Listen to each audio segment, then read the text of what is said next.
飞的。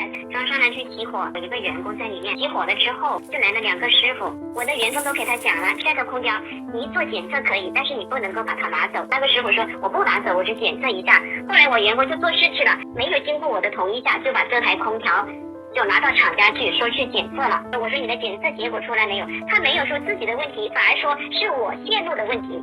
当时他们说师傅装修错误导致起火，师傅就把所有的检测全部给他们看，包括我们的电路220伏的电路没有一点问题。我说我不需要你们赔偿，你只要给我一个答复，你为什么要把我的东西在没经过我的同意下要把它拿走？你是消费证据还是怎么的？是你的商品出了问题，你反过来要说是我线路的问题，你把我们消费者当什么了？现在为止商家没有给我一个任何的答复。